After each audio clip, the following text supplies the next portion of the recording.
Shirt show. All right, let's go. Shirt show! Talking shirt! Shirt show! Talking shirt! Shirt show! Talking shirt! Shirt show! Shirt, man! Alright! Episode 240 of Shirt Show!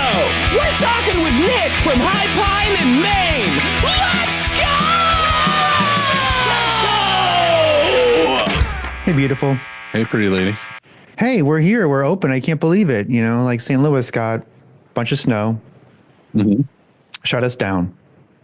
Shut it all down. Not hard enough. Can't keep the Kong down.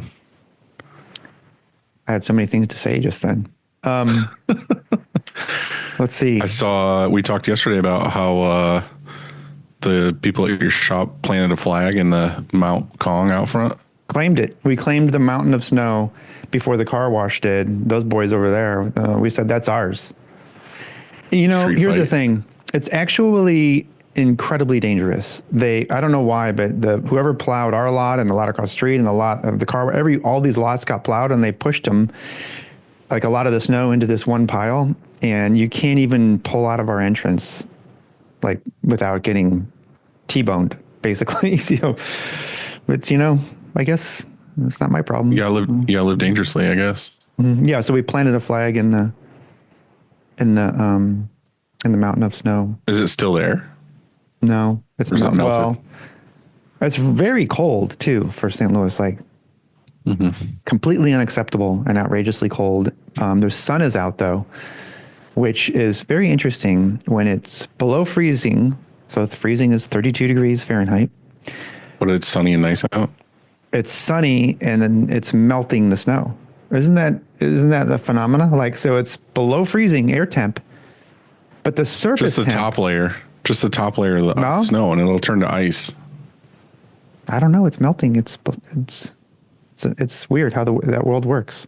You know, it's very similar to, if you think about it like this. So an IR flash, like a flash, not a quartz flash, maybe a quartz flash Yes. too. Yeah, quartz flash, but IR even more is sending heat to the surface of your substrate of the t-shirt, but it's not heating the air. So maybe that's the thing. And so like it's curing the ink because this is science right here. This is science, You're Dylan. Bill Nyeing me. Yeah. It's heating the surface. So that's what's happening to the ice, to our glacier over there, is it's the air temperature's below 32, but the surface temperature is above 32. Okay. You lost me when you said science. I want to be able to be a good teacher. I was trying. So you want to do it again? Let's start over. No. No? Want me to teach it in Spanish? Would that help? Yes.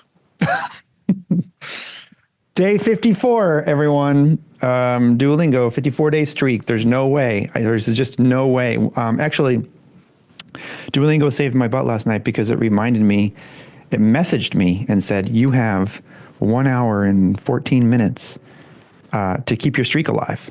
You know, because it was before, it was like that would have been like 10:46 p.m.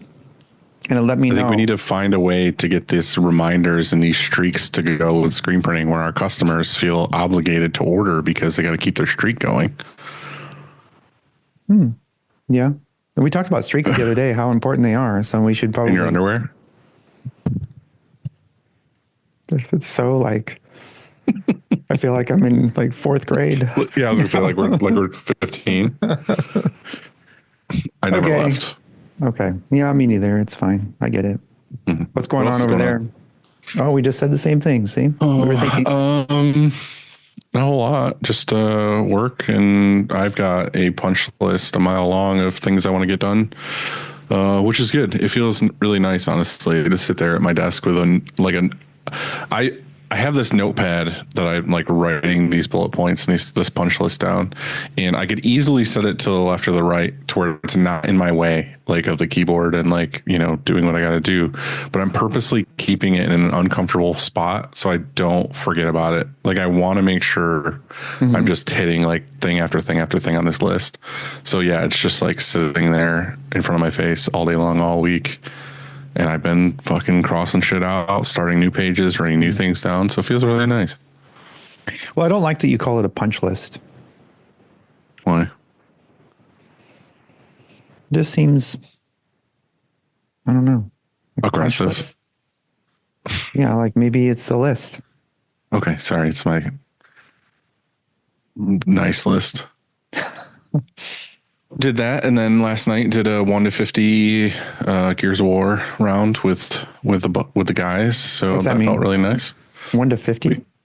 Yeah, you play Horde. It's like 1 to 50. You try to basically conquer 50 waves of bad guys. Okay, that sounds fun. You know, again, still being 15. This is something I do on a weeknight. Okay. But other than that, I don't really have anything new. It's January. It's, you know, slow and just kind of cruise control. So we have a happy hour. Not meaning any offense to anybody, but hopefully Long Beach is still there by the time we get there. That's pretty south, but yeah, that does look bad out there. It's getting gnarly. Have you been keeping up on any of it? I haven't. I just saw a little bit yesterday. But anybody that's out there and going through it, you know, we wish you the best. Stay safe. Yeah. Yeah, it sucks. I just see like, you know, people posting on Instagram and stuff that live there and everything, and it seems fucking insane. Yeah. Like it's just wiping everything out. Well, yeah, assuming everything's still going a week from now or whatever, then we have a happy hour on Thursday. What time is it Be a at? good time. I think it's like 5 o'clock ish, 5 or 6. No, it's not 5. Not 5. 6. Okay.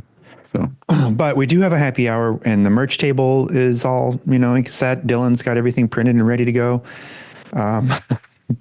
We have there's gonna be hot dogs, and there's gonna be pizza and sliders, I think, and lots of drinks and a claw machine and a band and lots of things. when they showed a Coming map. They showed like this map, and it said hot dog bar. And so does that mean that there's going to be like hot dogs, and then there's like just ketchup is like the condiment, ketchup There only? won't be ketchup. There can't be ketchup. Only ketchup. Only mustard. Okay. Well, so it's a bar, hot dog bar. Sounds really. Because Yeah, anyone's welcome. It'll be a good time. Come hang out with us. It's just the shirt show hangout of the year. Thursday. Be there Thursday. Frank. That is right. Hell yeah. It all starts with the screen, and whether it's new stretches or restretches, Frank and his team do it the best. To find out more, go to graphicscreenfashion.com, FFFFF, Rank.com. or GreatFuckingScreens.com. now is the time. If you needed to get some restretches going, send him some frames, just the frames, and he'll restretch them for you, because you don't need as many screens in January typically, except for whatever reason. I It's think also you a would good time to say- do house cleaning and get all that stuff ready for the year, you know? Yeah. Get a fresh batch. Yeah. Okay. Yeah, do that. Cleaning screens is no fun, but Easy Way makes it way more funner. Their line of eco-friendly chemicals will make reclaiming screens a whole lot easier. Check them out at easyway.com. Easy Way. It's the easiest way. GraphX Source. They are the source for production-ready digital art and remote art staffing. We use them every single day. They can help any size shop, from big to small to medium to extra small to extra big to medium to large. No, I don't like that one. Schlarge kind of hit me in Yeah. the chest. I don't like it. if your shop is large, you need to call GraphX Source. Perfect. And but look, you can find out more at graphxsource.com or 1-900hotstuff.com. yep. Or call Nick's personal cell. Yeah. Should we give it out? Yeah. I mean, he actually, the thing is like he wouldn't mind. I'm not doing that to him. Okay. SNS has been our go-to apparel source since day one. Discover an extensive range of apparel that blends innovative design and unbeatable comfort. Their customer service and quality control are the best out there. Check them out at ssactivewear.com. If you live under a rock and haven't tried American Apparel 1301 garment dyed shirt yet, you are missing out. This heavyweight cotton shirt that has rough and tumble vibe of your favorite concert tee with a wide rib collar and a vintage faded look, this shirt will definitely be in your weekly wardrobe rotation. Ask your rep to get some for your showroom today. For over 90 years, Stalls has been the leading choice. You just went into the next one? Is that what's happening? There's no... Dude, go to SNS and buy some Gildan. Okay. All right. Next. For over 90 years, Stalls has been the leading choice among apparel decorators for the heat transfer materials, heat press equipment, and custom transfer services. Not only do they offer some of the best products, but they are always looking to innovate and educate our industry on all things heat press. Head over to stalls.com to order transfers and check them out on YouTube to get taught a thing or two. Yes. One take. Baby. Locked that shit in. And if you like these episodes, if you like Shirt Show, like and share our shit, please. That'd be cool. Just two guys trying to make it in this world. It'd be nice if you gave us a little likey poo once in a while. That's all. For those who do always consistently comment and like on YouTube and that kind of thing, thank you very much. Yeah, thank you very much. We can't wait to party with you in Long Beach. We hope you're going to be there. Yes. Well, thank you personally, in person, with hugs and kisses, mainly kisses. Do you like? Kisses. Yeah. Do you have a good cologne Hot for that? Breath, neck kiss. Just you got to get ready for Thursday when you get those neck kisses, like a nice smell. Am I getting neck kisses or am I giving neck kisses? I think both. That's how it works. You don't. You kiss each other's neck at the same time. Can you even like do a that? little? Yeah. Why wouldn't you? You get you get one side, I'll get the other side. Yeah. I think that would work. You're right. Okay, I'll make sure to put some hot dog water. I was thinking the same thing. Are the hot dogs going to be boiled? Because that doesn't sound good. I think they should be. Hot dogs are good. Well, yeah, when you were a kid, but I think that if we're trying to impress, we should probably not boil them.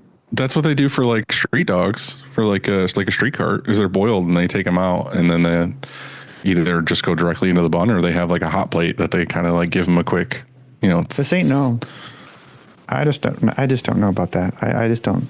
We gotta make sure that they're. I think we're just gonna warm them up in our hands like this. They could be cold. When I was a kid, I ate cold hot dogs out of the fridge. Just grab a pack. Disgusting. It is not disgusting. You just grab the pack. Super savage. You grab the pack and start eating them. Were you one of those kids that ate those Vienna sausages out of the can? No, I don't even know what that is. Those are gross. God, that's disgusting. No, I never did that. But so basically, eating a cold hot dog is sort of like eating a slice of bologna. I don't ever eat bologna. That's probably why. I don't anymore either. I don't think they make it anymore because they're it got out banned or something, right? Because I don't know. I've never had a bologna sandwich in my entire life. Is a hot dog and bologna the same thing? I want to know. The people, we have a question. Yeah. Put it in the comments or something, or let me know, because I would say that. Or is a hot dog better ingredients? Which has worse shit in it? I would say bologna. It has to be. Sure. Because I feel like people try to elevate the hot dog, it's all beef or whatever, or it's got that's what it says on the ingredients. All beef and stuff, Yeah. The and stuff is really small. Yeah. Mm-hmm. Sounds so good. My dad always used to just say it was lips, tongues, and assholes. If you're lucky. Those are the ingredients, yeah. Yeah. Would you rather it be more lips and tongues, or I think I know the answer to that. Never mind. All beef assholes.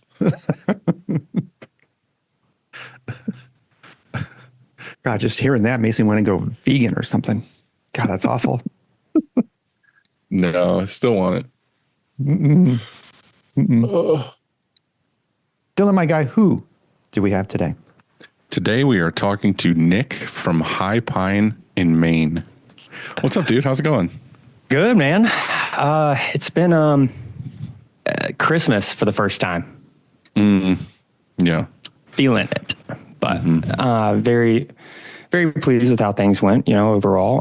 We had a great time. Obviously, I got 2 little girls as well, so Christmas time is also a really big thing as far as like seeing their excitement for the first time and stuff. So I tried not to let the shop stuff weigh in on what I was feeling at home, because we actually took off 3 days, which is the the first time we've ever done it. We're a very small shop, so it was like we took 2 weeks off. So did you? Yeah, we took off from basically Christmas Eve to January 2nd.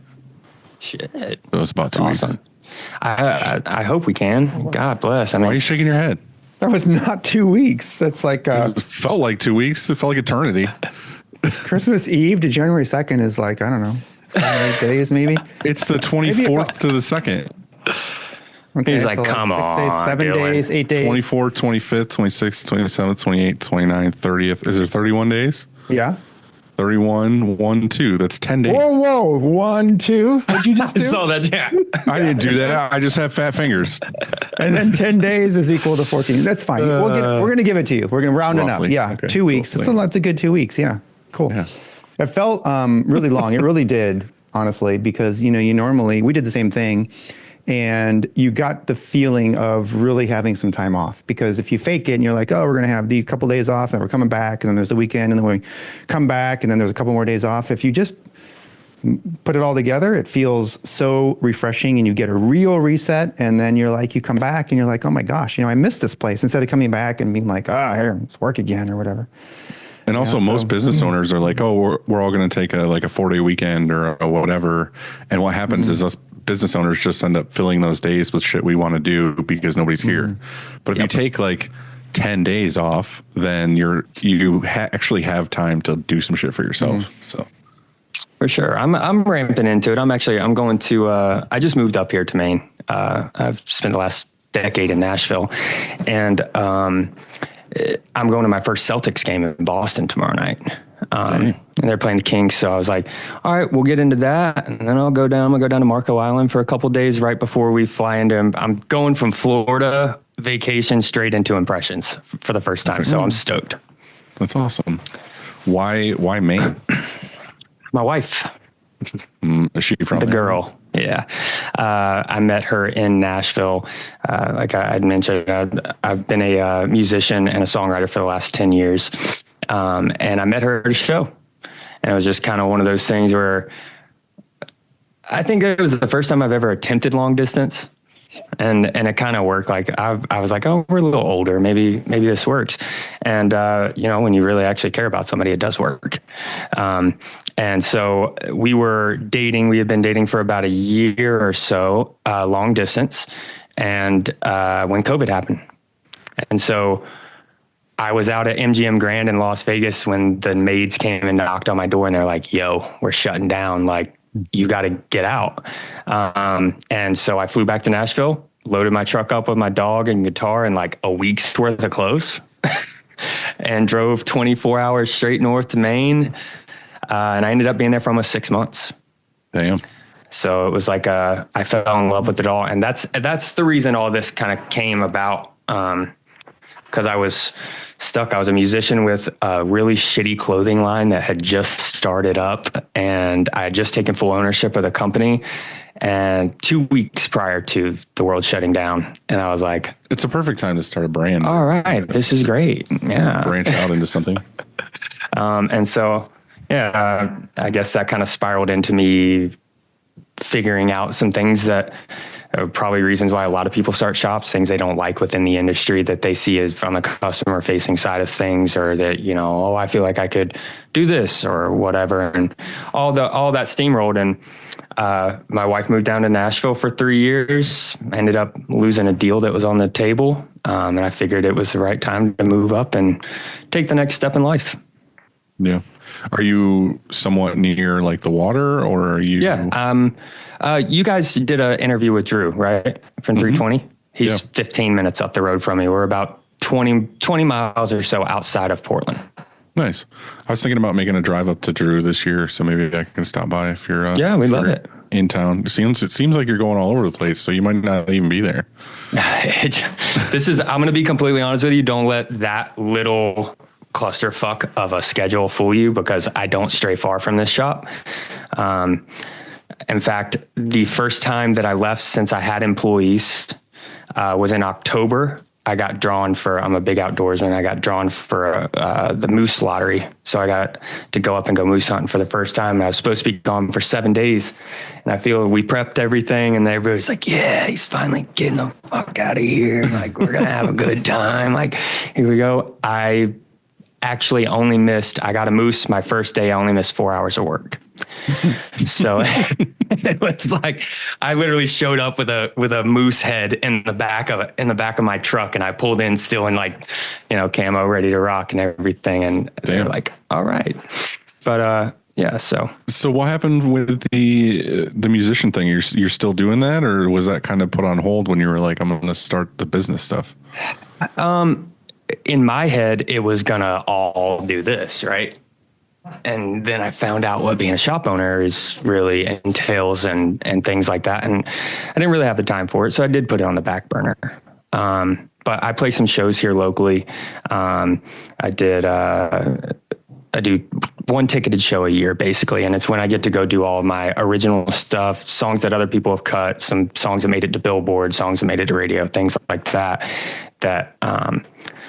I think will only really last not too much longer. You know what I mean? Like, we were like, okay, yeah, so you did that, but nothing new is really coming. So I'd like, now that I'm getting some time, to get back into it and writing again and things like that. But I finally get to have fun with it, which is, like something I hear you guys talk about a lot on this, when you're like, I created this because I want to enjoy what I do, and I want to create, and I want to have the fun and whatnot with it. And I think I'm finally, finding a balance where it's okay to have a little bit of fun and not feel guilty about not spending 18 hours at the fucking shop or whatever I'm doing.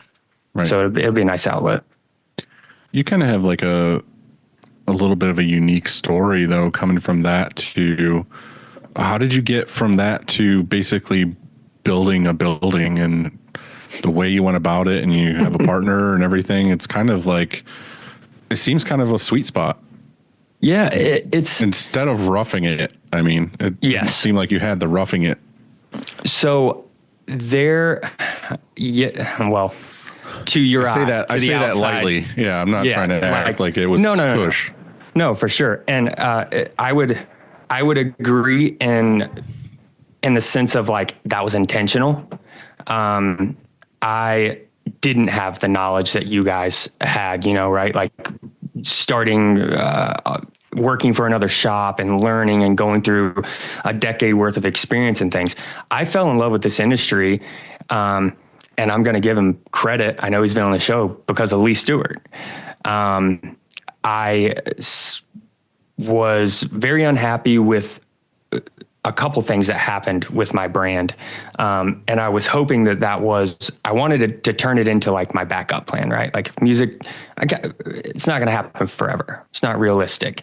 So I was trying to have a backup plan, and I just kind of kept going with it and going with it and going with it. And then it was like, all right, I had an investor who was a friend of mine, who got out of the cannabis industry. He was big, and he was he was the top salesman for Centos Canada. Grew them by multiple 7-figure numbers, and had other companies and things. I really respected him as a businessman. And when I came up here to Maine, he was in the cannabis industry running that. He kind of showed me the operations and things, the way that he was running it. And we hit it off. So he became an investor in that. And I was offered a deal in Nashville that I've been chasing for 10 years, right? And I'm like, great, everything's finally going good in like my backup plan and like whatever else. But then now here's my dream. So what do? Do I just kick this to the curb and keep going to this? Either one doesn't really seem fair. Now I also have a partner involved here. So I owe him money if I do, right? If I just completely trash it. And so I went against my better judgment, and I brought in another company, that I don't think I should probably say. And they just ruined the brand, and we decided that we wanted to do this. We were like, the one thing that we consistently are running into is that we don't really know what to do. And we're not getting guidance from the shops. They're literally just treating us as strictly a customer. And it's like, instead of looking at that AI file that they get, that I didn't know how to do AI, I was self-taught. And I only did that because they said, well, you need a vector file. I'm like, the hell's a vector file? Like, I have no idea. But like, they would look at that and they would take it and they would print it exactly how it came. No, whatever. And I was like, well, I get that, like, because they don't know what that's supposed to look like, right? And all these little things. But then I'm like, but what if they cared? Or what if they were able to come in and be like, we realize we're working with this specific customer that doesn't have the knowledge and the understanding of what, say, our customer who's been working, has done 50,000 shirts with us over X amount of time. So you're saying that the place that you were going to basically wasn't sitting you down and trying to give you 2 cents in advice and like be like, hey, this is how you go about this better. You were just kind of giving them things and they were just getting back the bare minimum and what was expected, I guess. And like, I understand that is partially on me for not providing that, right? But I just did want it. Yeah. And Nick, yeah. A minute ago, you said that you had this decision to make and you went against your better judgment. And I think that a lot of I think a lot of people we come to this crossroads, or we have a decision or whatever it is. Can you talk more about what you mean by going against your better judgment? What do you mean by that exactly? For sure. So I had to make a decision, which was allowing other people into the brand creatively, and without any sort of permission, because I didn't think that I would be accessible for them to like bounce ideas off of me and do things like that. And I gave up I gave that right to them, and then also allowed them to adjust my pricing and things like that. And so they kind of priced me out of where I felt I should have been. So you're saying that you maybe knew better, or you was like, hey, this might be problematic, but I'm going to put my faith or my trust in that it's going to work out and it's going to be okay. Is that what you mean by that statement? Because, yeah. Because there's a lot of times where I'm making a decision. I'm like, I'm going to do this. And, you like to have a sure thing, like, oh, this is absolutely like, this is a no brainer. This is what we're going to do. But sometimes you're on the fence and you're like, right. I'm just going to throw caution to the wind. I'm going to cross my fingers and hope this one works out, because I think that I guess what I'm trying to get to is that sometimes we're just way off on our judgment and we make a mistake and we're like, wow, that was a really bad decision. And I knew that it could, or it had a chance of going, wrong way, and then it does. And, you're still, do you hold yourself, are you upset? Do you have regret for doing that? Or are you just like, I don't ever, from it? You know what I mean? That's the key right there. What you just said, everything about what I've done since day one and getting into this industry, I am extremely hard on myself. So of course, yeah, I sat there. There were plenty of nights I'm just sitting there, I'm like, dude, you sat there and you weighed out the options and you said it's not a good idea and you did it anyways. And it's like, well, at the time I had invested 10 years of my life into something else. Right. So I didn't want my better judgment at that time was going, yeah, but this is a good idea. And it did, it turned into, an absolute train wreck. But I think the other side of that though too, that I'm kind of realizing now is like a lot of screen printers came from the music industry and being in bands and everything else. And I think the thing is a lot of us are used to being uncomfortable and feeling rejected. Right. Because you go play all these shows all the time and it's like, cool. I practiced for weeks and we got ready. We put a bunch of money into new strings and heads and this. And we drove 2 hours to this VFW hall and we played for 6 kids. You know what I mean? And it's like, cool. And then you turn around, drive home and you're like, wow, that fucking sucked.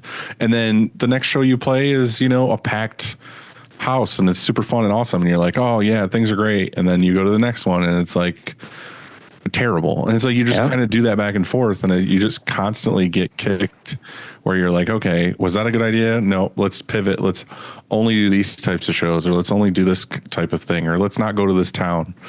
And then I don't know. I feel like that translates into 100%. You just got to be comfortable with being uncomfortable, kind of thing. It made being, not a lot of people are like, oh, you just started a business. Well, for 10 years, I had 4 guys that I was responsible for and everything. I learned how to run a business in the music industry. You know, like when COVID happened, I wasn't screwed like a lot of my buddies were, because I had all my ducks in a row. I had my taxes filed. I had, you know, all my paperwork was good to go. I was able to claim unemployment as a musician and things like that. So I did gain some knowledge from that in that sense, but also the adversity thing of being able to be like you said, it's time to pivot and there's no looking back. Like it's just, you do it, whether it was a good decision or not. And I've ran into that here. I made a couple of my first purchases on equipment. I don't know if you guys have experienced this. Fingers crossed, I'm not the only one, but I made some really bad fucking calls on some of the things that I bought. I bought a $30,000 paperweight. That I used one time for DTF. And because it looked like it was a good thing, because I didn't have the knowledge, right? What was it that you bought? Am I allowed to say other brands on here? Yeah, you fucking say anything you want. Yeah. Okay. A Racoma Luminaris 300 white tonal printer. Piece of shit. Sorry. It was awful. So bad experience then. The worst. And you know what? I will say that, but again, learning, right? So also in that same package, I spent $30,000 with Racoma. Biggest mistake of my career so far. But I bought their 20 needle single head, the 2001S or whatever. And that's what I learned on. And so like, again, that little paper print or that little film printer got me to that. So like, I'm not mad about it. I'm over it now. I think that's the biggest takeaway. And I've done that with a ton of things, not only equipment, but like consulting things or this and that. It's like you spend all this money to get the knowledge in or buy this equipment or whatever. And you basically just learn what not to do. Right. You know what I mean? Yeah, Like, you take away good things, but you also take away things of like, oh, I already knew that, or, oh, cool, this, or, yeah, you buy a manual or an auto. Like we bought a precision oval once. Andy, you know what that is? It's just like this old death trap auto where we thought it was going to be, okay, cool, this auto is going to save us. It's going to go from manual to auto, whatever. And it was a nightmare. Like we printed maybe 2 jobs on it. And we spent so much money getting it here, like, you know, putting it on a wrecker and like cutting out part of the building to get it in, getting electric for it, like all these things, and found out it was junk. Yeah. But then we knew how to do that process for the next thing or what not. You knew the right way to go, or at the very least, you knew what not to do. My business partner, he says something all the time. Like we're working with Kevin, Sales Out Inc. Oh yeah, and we're in him. But like I believe in what he's got to say, like to the fullest. But like my partner is a very successful salesman for multi-million-dollar companies, and he's like, but the one thing is you're paying for your education one way or another, right? We're either going to give this person X amount of money to consult us and teach us how to do this, or we're going to fuck it up so many times until you go, how many more cases of shirts are we willing to burn through before we figure this out or whatever? It's like hard knocks or education. It's one or the other. Right.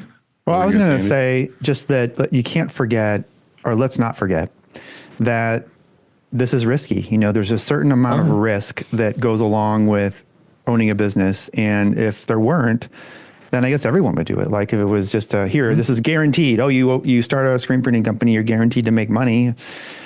Well, then why wouldn't everybody do that? You know, or why wouldn't everybody become a business owner? And so there's risk, and you have to be okay to tolerate and accept risk. And actually, like I think it's fun. It makes it exciting, doesn't it? I mean, because you really don't know necessarily. It's not boring, that's for sure, because you're like, oh shit, like I could I could lose everything. It's possible. I mean, and so I think that those decisions, you know, knowing that you're buying that machine, you're like, well, it could go bad, you know, but you're willing to accept some of that risk. I mean, I bought we used to own our building, and we had tenant space. I leased to a pizza and wings company. And they, when it came time to renew their lease, they're like, hey, you know, we just want to play golf. We don't want this place anymore. We're going to close it down. Do you want it? And I said, no.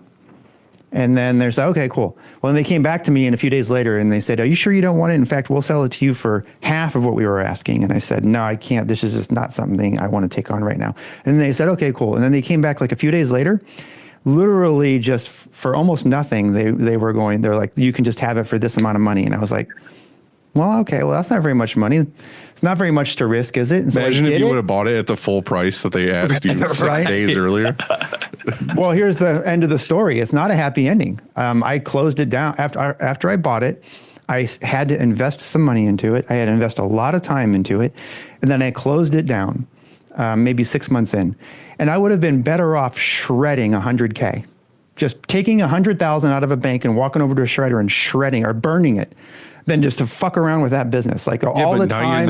Now you know what not to do. Don't buy a pizza place. But it was but here's the thing. It was against my better judgment, wasn't it? Or was it? Because like the very first gut instinct was like, no, I don't have time. Yeah. I don't want to mess with that. But then eventually it was like, oh, well, this deal is too sweet, isn't it? I can't pass that up. But my better judgment said to earlier. So why is it okay to do it now? Like that was because you got to hide from it for a little while. I was going to say the way that you reacted when you just said that, when you're like, dude, I kind of just like fucking love it. It's like, do you think I love fucking losing money? No, but I'll go gamble in Las Vegas. I was just going to say all day long. I will go to the store and I will fight over buying this one item that's like $40. I'm like, well, I could get the one on Amazon for $30, but I will gladly go blow $1,000 at the casino in like a minute and be like all on red. And then because it's that hype of that you're excited, you get that adrenaline, you get that dopamine of like, fuck yeah, let's do this. And I mean, Andy, we were just talking about that not that long ago. Like even with my shop, it's like, I've got the equipment, I've got the employees, I got everything done. And it's like, I'm running out of stuff that like makes me, I don't want to say it that way. I don't have anything that's new and risky. You know what I mean? That's why I was like, oh, let's do this embroidery thing. Because to me, it's like a whole new chapter of like, I can put some risk into this. I can, you know, try it. And if it works, sweet. Like we're good. We could use it. It's going to rule. If it fails, it's all part of it. Like it is what it is. But I'm not necessarily burning money, but I'm getting some excitement out of starting a new project. So, which I think is important as being the owner, right? Like you guys talk about burnout a lot. I'm nervous about that. I'm already in stage one. You got a long way to go. I know. Yeah. That's why I'm like, I'm sitting there. I'm like, okay, this is where they're at this point. I'm like, all right, I got to think about this down the road. What can I do? And I bring this up because I'm going to segue back into what you originally said about the like new gear and things, new building and all of that. So like, that was the reason for that. Right. I've seen a lot of people that go buy a used press, they buy used gear, they do everything else. Well, guess what? I did all of this without ever pulling a squeegee, without ever stitching a stitch. I purchased everything to learn specifically. And I was like, the shop doesn't get open until I figure it all out. And that's just it. Right. I would literally I would play shows Wednesday, Thursday, Friday, Saturday. And Sunday morning, I would take the 5:30 a.m. flight from Nashville into Portland. I would land here. My business partner would pick me up, bring me over. I would work 2 days. I would either sleep at this shop or his house is like 3 miles down the road, sleep at his house, come back in here, leave first thing Tuesday morning and do it all over again, like constantly. And the reason for that was we didn't want anything to be going against me that I couldn't control. So it's like, if I'm going to learn on all of this stuff, I can't be battling somebody else's things or, you know, this flash doesn't truly get to temp or this dryer heating element is not truly hitting 310 or what, you know what I mean? Like all the different things that I wasn't aware of or wasn't 100% sure of, I didn't want coming into play while I was trying to learn all of these things. Right. Yeah. And so I did. I went out, I went to screenprint.com. I bought the highest full shot package that they possibly offered. And then I bought the single head, 20 needle, and some more very useless Vacoma gear. And I see. It seems like you're a little bitter about that. That's not the word. Bitter is not the word. I've talked to customer service. The whole thing was just awful. They got me. Great targeted ad, guys. Awesome. You got me. All right. But yeah, so I don't know. I feel like that rolling into, let's just build this as if it's supposed to be this big, even though we're really this big. And then now that's where we are a year later. Now we're like, talking about building a 40 by 60 steel structure for a rock and, all these different things that happen very fast. But it allowed us to control to the maximum, in my opinion. And I think the thing I want to touch on and kind of go into a little bit is this whole idea of you having a partner that's kind of like you're like a CFO and has the sales knowledge, has the business knowledge. Like, how much of that do you get to pull into the business? Because he's a partner, so he's involved. Right. So originally he was silent. Like this was, it was his baby for down the road, but like he had another job. At the time he worked for Cureleaf, which is the largest cannabis company in the world. And he was doing sales with them. And it was kind of like, okay, we're here now. I actually he doesn't know or he had no knowledge of this at all. Right. So he was just like trusting me with it. And so with him not connected, it was just like hey, what should I do for this and whatever. There was no outbound. There literally wasn't. We haven't even started outbound technically. The only reason I say we have is because I bartered trade with the largest radio station in the state. So I got a radio ad. Other than that, we've never done sales. Literally everybody that's come through our door is because in Maine, it's a small print community. There's not a ton, whereas like Nashville, there's probably 25 shops within X amount of whatever. Here, it's not that way. So I'm the only one in Standish. So like people pass me, I'm on the main road 25 that connects New Hampshire into Portland.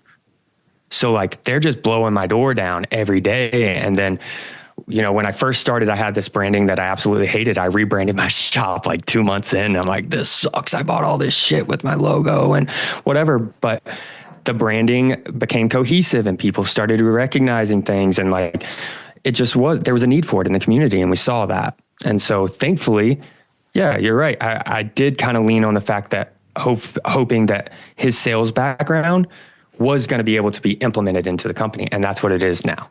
He is now 100% on board with us. We just started our first CRM. We are doing the thing with Kevin, his full program there. And we're going for it. We never really felt like we weren't confident to get work because I had screen printers that were leaving me without notice. I heard one of your older episodes the other day about a guy leaving you, Dylan, that you woke up to a text message or something, right? That fucking sucks. Leave my check in my mailbox. Yeah. And I just got done with the Department of Labor from the state, dealing with something like that. Right. And it's like, those things hurt and they suck and you keep going through, but we were like, until we get the core team here, we can't do like me and him are the same. We have these crazy dreams, these big ambitions to just go and like, let's go get the biggest hospital around here, well, guess what? Too much work is just as bad of a problem if you're not set up logistically for it. You know, if you're pushing, if I only had myself to screen print that really shitty embroidery machine that I had and a really awful $250 heat press, and I'm trying to go deal with a client who's used to dealing with guys like, Upstate Merch or whatever, we're never getting that again. We're going to shit the bed right there. And then 2 years down the road, if we were ready, no, that's the way I looked at it anyways. So I tried to stay in pocket, not go out into the world. And then now we've been through I went through 3 screen printers. I'm on my 4th in a year. And I have the guy I need to go take everything that I could possibly need. And that's a good feeling. But it was a hard thing. So now he's pushing it. We're rolling. We got our first little email campaign and some things like that going. We're putting some money behind some social ads and stuff to try to gain some recognition in the community, but it's been great. So what are you looking for your role to be then? Like if you're not printing, are you just looking to do like overall shop management? So I still go, I know a lot of people probably do the same thing that I'm in now. So like when we were in between, I was the screen printer and the embroiderer straight through. I fill in, where needed. But now that we do have that, I take everything from the beginning all the way into production. And then I fill in the gaps on the production floor as needed. I'm still very active in that. I run all of our socials. I still, I place all of our orders through our wholesalers. I have the final say and do, I would say 90 to 95% of all of our quotes. And now that we have the sales aspect of things, obviously now our consultations are through the roof. So I spend a couple hours a day with people in my office and going back and forth trying to get the bigger accounts for Jason. So you're pretty much doing what I did. So when I started, I've definitely printed and I learn everything about everything before I hand it off. But like, I've never been like, just I'm out in the shop printing. Like I'm the printer. Strictly a screen printer. I've always been like, I'm working on the business. I'm doing the sales. I'm talking to the big customers. I'm learning new techniques out for printing or inks or whatever. But then as soon as I figure it out, I hand it off to the people I hired to do that department. Right. So that's kind of been my role this entire time, is just like, was that tough for you in the beginning of it?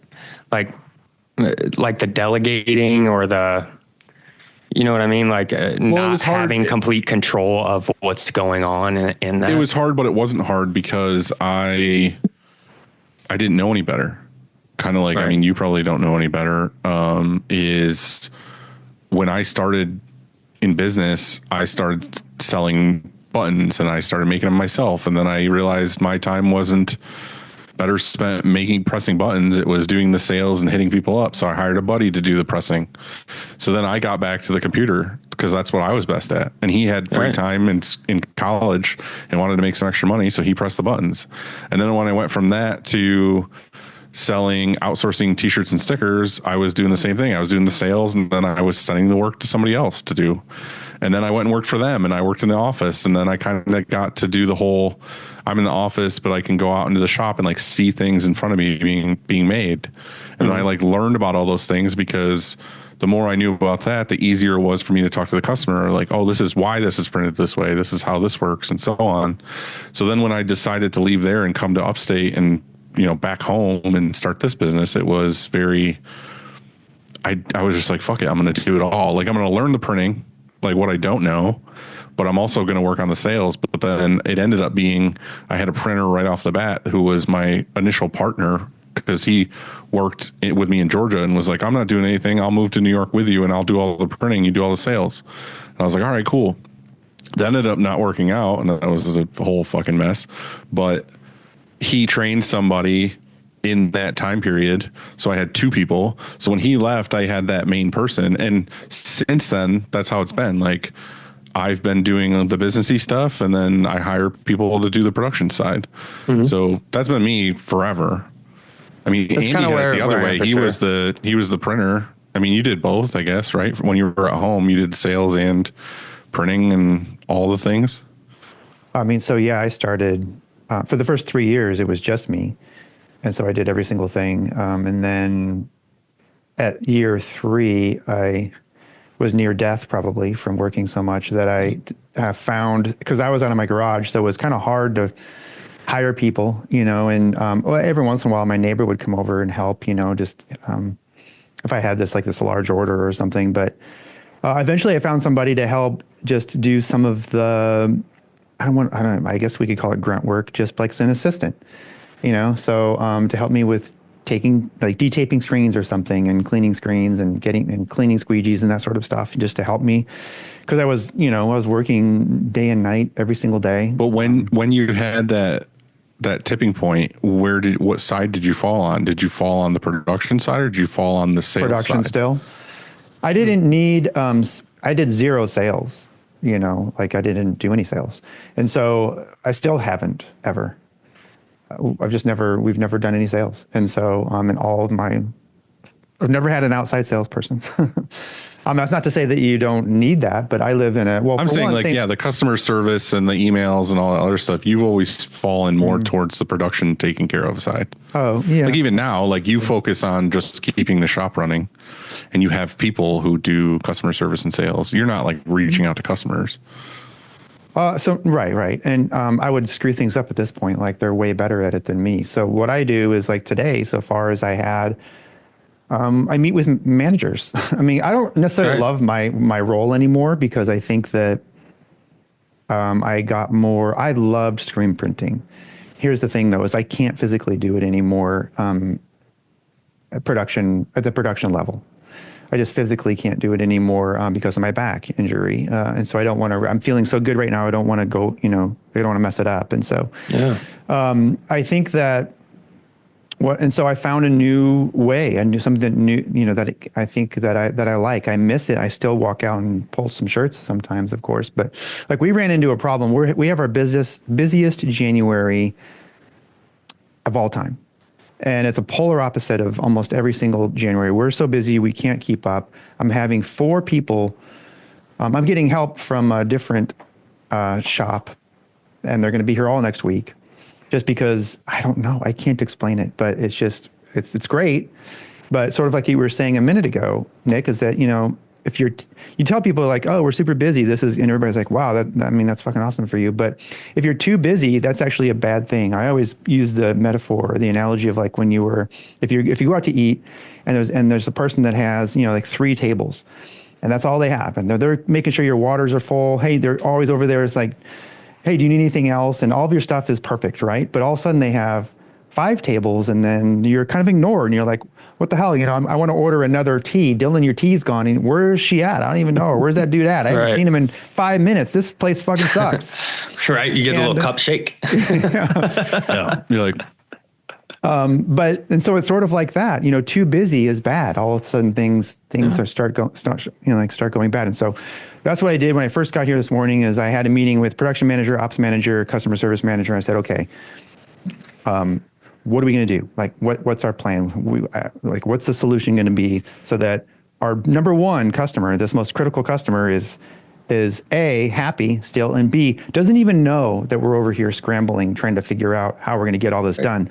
Because one of the main reasons why we're behind is because we've had these snow days. Didn't predict St. Louis is going to shut down. And so we committed to these deadlines, and we're like, oh crap, well now, we can't, and it's supposed to snow tomorrow morning, and get what time it's supposed to snow. And remember, we're not in upstate New York or Maine. This is St. Louis. Places they that have are built for it. They have 4 snow plows or something. 2 million people, all these roads. Anyway, so it's supposed to snow, don't laugh, 2 to 3 inches. And I'm the one that laughed. It did that this morning. Yes, no, it's supposed to. So you don't understand. No, not really.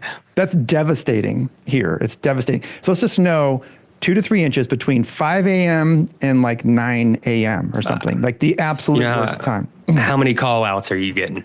Yeah. And so I'm like, oh my gosh, what do we do? You almost want to start here at 4 a.m. so that, and when it starts snowing, we're already here. We don't have to worry about commuting, And then when it stops snowing, we leave. And so anyway, we might lose a whole nother day tomorrow. And that's really tough, to do. And so how do you make that day up? And so do you come in on a Saturday or something? What are you going to do? And so we're trying to figure those kind of things out. And so that's what I work on now. But it's also a very important role. It's a role worth having. I guess. Yeah, I mean, I don't think that your shop's going to be successful without that. You know what I mean? Like, gotta have it for sure. So you said your another shop locally is coming in with their employees to help? Yeah, so I have a friend. Well, there's lots of shops here. So like you described, Nashville, 25 shops. I mean, there's a ton of shops in St. Louis. And Right.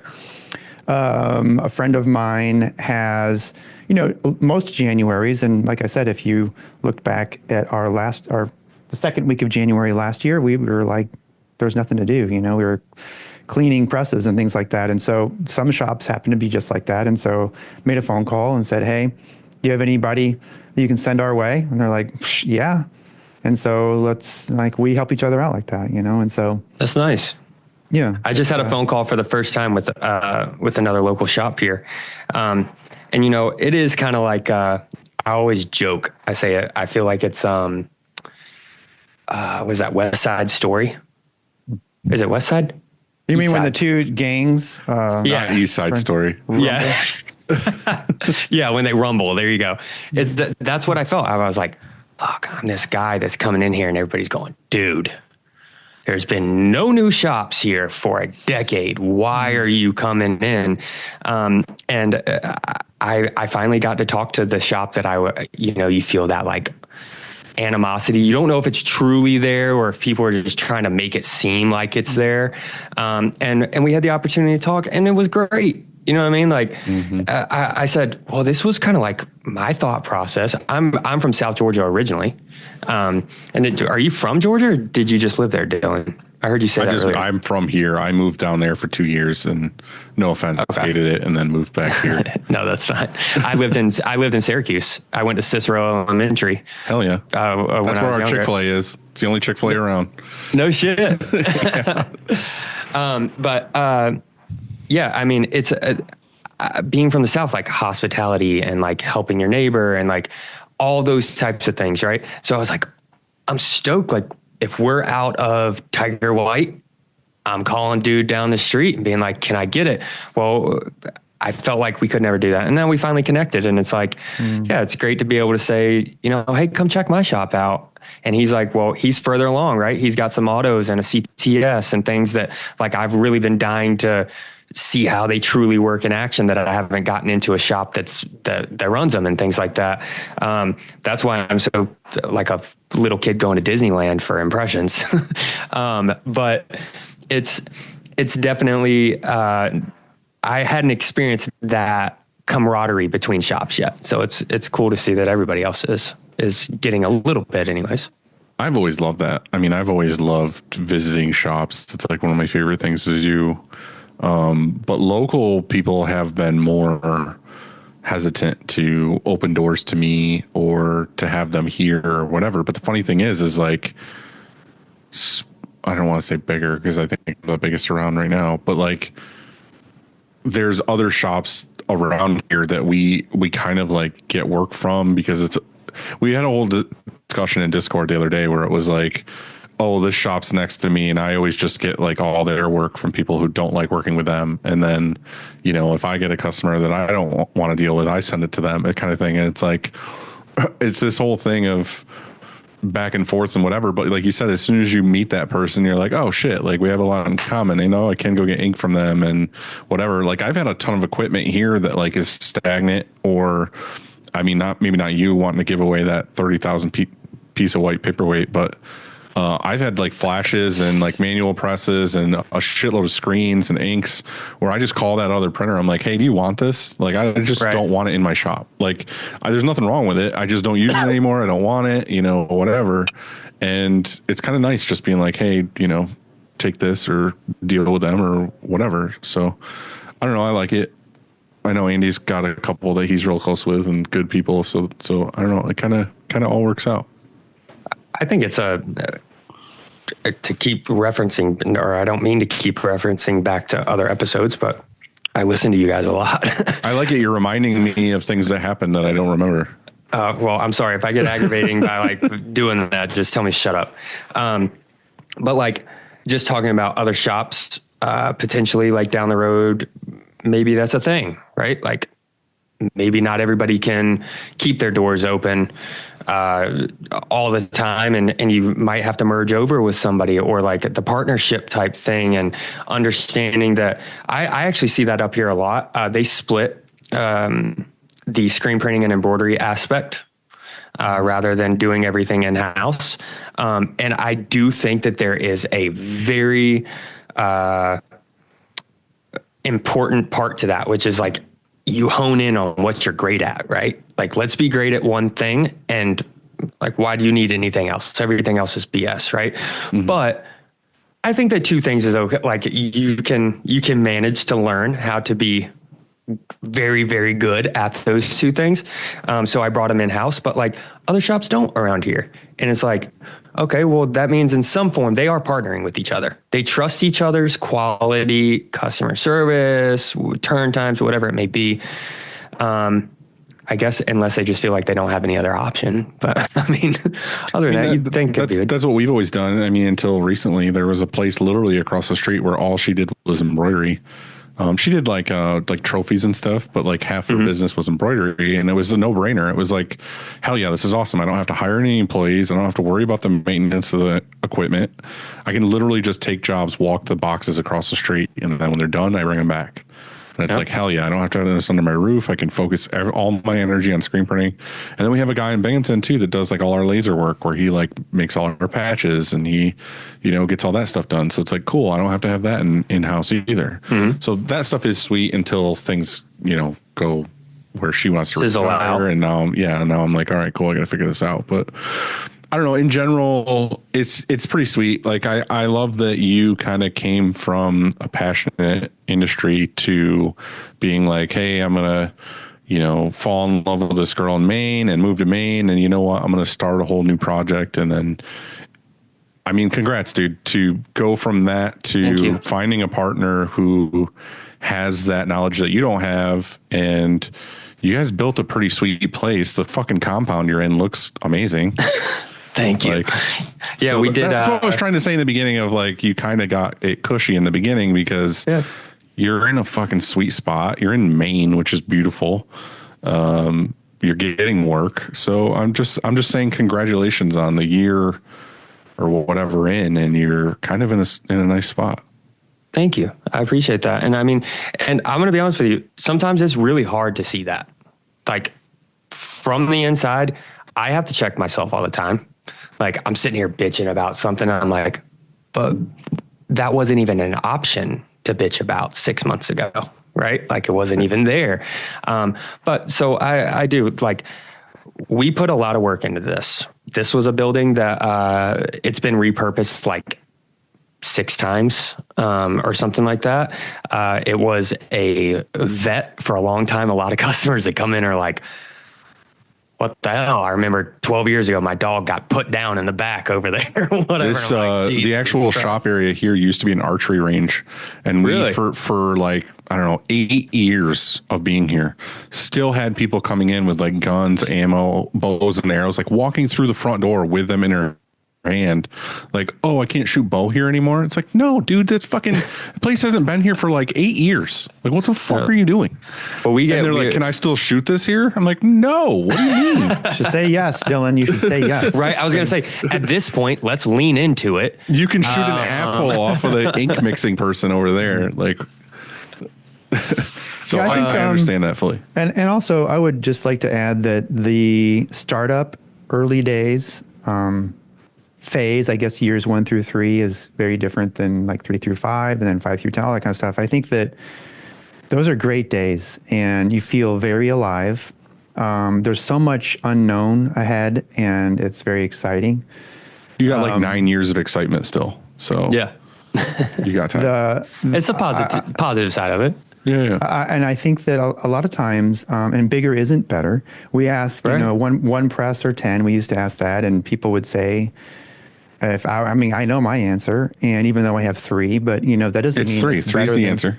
I have my answer. My answer is 2. 2 with the dryer for is me. nice, but look, I just gave a tour. It was like a week ago over break. We were closed, And I walked through, and it was, and I was like, yeah, we used to just be in this single bay right here, 2,500 feet. That's all it was. One press, one dryer, a few people. When the day was over, we'd get like the biggest case of beer you could buy at Circle K when it was still a Circle K, and then just drink every single one of them and throw them off our dock just into the parking lot because it was fun. Because we'd hang out and like, look, hey, we just printed a bunch of shirts today. That's badass. And so all of a sudden that changes though, and then it's not that, and we would never do that now. You know what I'm saying? So it's like, Right. which was better? Which is better? And so. I don't know. I feel like it's the struggle we all talk about all the time. It's just, but the thing is our lives change too. Like you're a different person than you were when you were crushing Circle K beers on the dock. Absolutely. Yeah, but for Same the thing. better, I'm a I don't totally. know. Well, I think that's I the think whole point of glory days. yeah. Like you could still have glorious days now. It's just they're different than what it was then. Like did you I see miss the when I real- was in a hardcore band and there was fucking people jumping all over the place and it was crazy. But I couldn't fucking do that shit now. I'd be like my sign bud. and I would be on the floor. So I there was absolutely knew you were hardcore when you said you played at a fucking VFW. I knew it always VFW 1,000%. I got a Schecter Diamond Series hanging on my wall right here. Yeah, there you go. Did you see that reel when it was viral and it was about a guy, or was it of a guy? His wife was had the camera, had the phone, and was recording him. And he was sitting down, and he said, she's like, hey, what's going on? Hey, what's wrong? He seemed upset, and he had this spool of wire. Did you see that one? No. Guy has a spool of wire, and he's holding it in his hand, and there's not much wire left on. He goes, I've had this spool of wire for 40 years, and now there's only this much wire on it left, And I was just sitting there thinking about it, that there's not a whole lot of wire left. And so he's like, like he's really reflecting and thinking about his life. There's maybe not a whole lot of wire left. And he was sad about it. And so I just think that, when you're year 15, like we are here, it's just different, so different than year 1 and 2 and 3. There's a whole lot of, wire left at years 1, 2, and 3. And you could, and like, I don't know, it's just a different feeling. And I used to wake up and I just would jump out of bed and then be straight here. You know what I'm saying? Like, let's go crush this day, whatever. I'm going to stay here until it's dark and then maybe eat a little something and then work some more, And so it's like now, it's not like that. And so I miss those glory days. And can you go back to that? I don't know. That's a really good question. So maybe, I'm kind of reflecting a little bit before we did the podcast because last November was our 15th anniversary. And since then I've been like, I want to make this post about 15 years, whatever. And I've been putting it off. Cause it's like, I don't really know what to say. I don't know what photos to use because there's millions of them. And I'm like, I don't know what to say. So today I wrote something I feel good about. I got some photos together. And every time I put the photos in, I'm like, I don't know if I should use that one. I kind of want to use this one and whatever. And you only get 10. So I'm like, I got to pick 10 photos that wrap up 15 years. And, I've done all of this with the core people I've had here. Like my best friends work here since day one. We've been doing this for about 15 years. And it's like, we have times like last night where it's the four of us are here. We ordered a pizza. We're sitting down. We're playing video games all night, hanging out. And it's like, we have this beautiful space to do it in. We have heat, which we didn't have for fucking forever. And we have this space, we have all these things, and it's like, dude, the grind that we all did for 15 years was worth it. Like, yeah, you have those glory days of late nights and you're excited and whatever, but it's like, now we can just live in it. So it's amazing. So I think what me and Andy are trying to say for doing this for a long time and you're a year or whatever in is look forward to the fucking struggle of buying the $30,000 piece of shit and the ride is awesome. I'm still in the ride. Awesome. I'm not out of the ride. It's just a different ride. It's true. It's still it's a very good ride. It's a different ride, but I don't know. It feels I don't know. I don't want to get all. You're in a different boat than I am. It's three different boats here. I'm getting all emo. Never mind. Yeah, Chad, edit this out. But no, it really was for me, this entire process, right? Like and this isn't like a boast or whatever, because I am very proud of it, but like we far exceeded year one expectations and what we put in our business plan and pitched to the bank to get the building, and like, that's good. That's the plan. All those types of things. And so like we're stoked. Our original business plan had me and my business partner working as sole employees through year one. I have 4 full-time now. That's dope. Like, here we are. But I think, like you said, I do have that. That's the difference between me and you two, is like, I know you guys still love what you do, right? Like, I don't think that you guys would be doing podcasts and talking to guys like me if you didn't have that inside of you to where you wanted to keep, like, living this dream. But like, I look forward to seeing, like, not only what we do, but where is the industry going? It scares the shit out of me because I'm just getting into it, right? And the possibilities of different things that come into play. My father-in-law owns a paper printing company, one of the largest ones here in Portland. And, it's always, you think about that and you're like, when do these things become automated to the point of where, like, we're not a thing anymore, right? Like, I think my wife would be one of the greatest assets to my company, period. But I also can't have all of my family's eggs in one basket. Yeah. Like, she left and she works for him now, and like she's a great asset to him, and I'm just like jealous about it, right? Yeah. But like, every day we wake up. It's better for that. Exactly. And but like, I think that I have a long time before I ever get tired with this. Yeah. And I know that you guys were. I'm not tired of it. I'm just saying that it's a different world is all. And we can kind of end it on that, because it's just a deep conversation for each individual person of like, it's what is happening in your own life as to where you'll be. The industry will always be there. And it excites me to see all the new things, but it's still like each person's journey is at a different stage. So you got time. All right, we want to do some over-unders before we get out of here. So, all right, let's do Andy, it. hit him with it.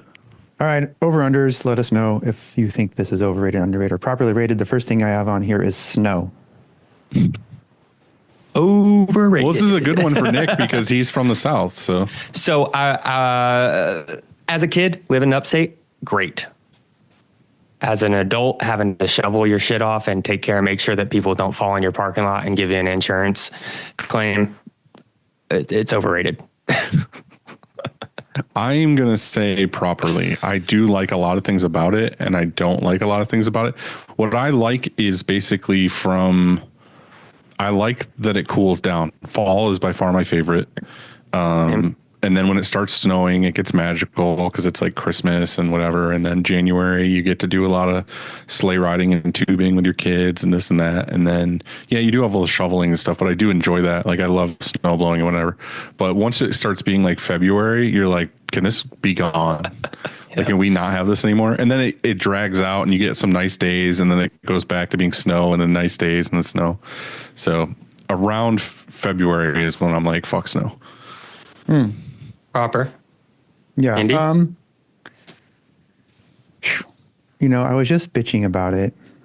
It's like, that's why I was curious to see what you're going to say. And so I'm going to throw a curveball here and say underrated, because it's absolutely beautiful. It's just beautiful as it's snowing. It's beautiful when it's done snowing, and it's just beautiful. I don't know. I look out my window, and even at night, because like the street lights are on, and it's a bit of a orangish glow from these lights, and it hits the snow, and I just want to tear up a little bit how beautiful it is. So next we have New Year's goals. Underrated, even though everybody has them for the first 3 weeks and then they're gone. I say underrated. This is the first year that I can remember as an adult anyways, that I've set those. And obviously that's the excitement of the new shop and things like that. But I'm excited for it. So either way, right now I'm underrated. Maybe in 3 weeks it's overrated. I don't know. I think it's one of those things where like people are like, oh, just because it's January 1st, why do you got to make a new thing? But it's kind of like we all get wrapped up in life. We all have these things going on. It's nice to have a hard, like, all right, like it's a new year. Like, I want to try to do something different with myself that I wasn't doing before. Reset. Right. Like, I know it's this whole thing. Oh, everyone says they're going to go to the gym. Fuck yeah. Let them go to the gym. If they stick with it, awesome. If they don't, whatever. But they at least are trying something different. 3 weeks in the gym is better than no weeks in the gym. I think it's great. I think and I'm doing it. Like, I have my own goals. I have things I want to do differently this year, and I'm all for it. Yeah, I think underrated also. I think that, I know it's cliche, you know, you're like, oh, what are your goals? And some people shit on it because those of people that are reason. dicks. Those people hate their lives. They're miserable fucks. That's what.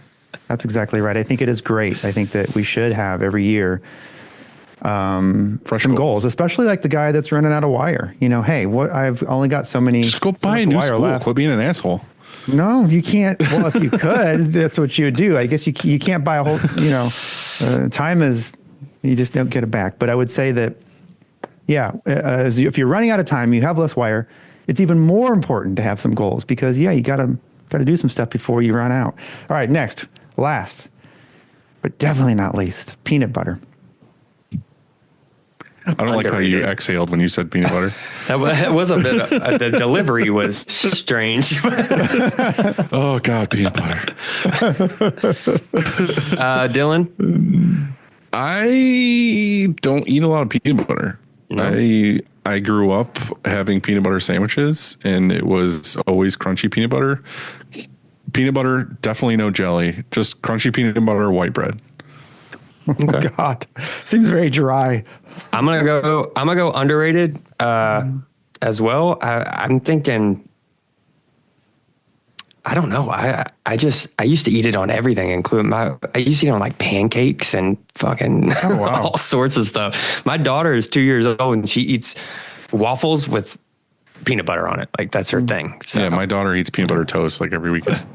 Underrated all day because it makes her happy. So yeah, there you go. These days I'm just right out of the jar. Peanut butter. That's how much I we can tell by your reaction. I was going to say you were stoked for this one, dude. I got some Justin's and no added sugar, just Justin's. You know, it's like I got it at Target. It's super fresh, super. It feels like they just ground it or whatever you do, however you make it, and then put it in there and you just eat it. You ever done that? That's the best peanut butter. Like if you go to like Wegmans or Trader Joe's or whatever, where they have the grinder and you can mix in like chocolate or whatever else you want to make. Oh, that's a whole nother conversation. Yeah. It just grinds it all there for you right into a jar, and then you take it home and you have fresh peanut butter. Yeah. All right. Well, Nick, thank you very much for doing this with us. We really appreciate you. Yeah, thank you guys. You're doing great things. I'm excited to see where you go from here. I hope you grow and build that other building and get those autos, and you're fucking crushing it. When I come see you, it's nothing but good things. Thank you. I really appreciate you guys. I was kind of blabbering about it earlier in my little tech check, but I was like, man, it's just weird. I appreciate you guys having me on because I listen to you every Monday. So it's a really cool thing for me. And I wish you guys both the best luck through 2025. And hopefully I get to meet you guys and hang out.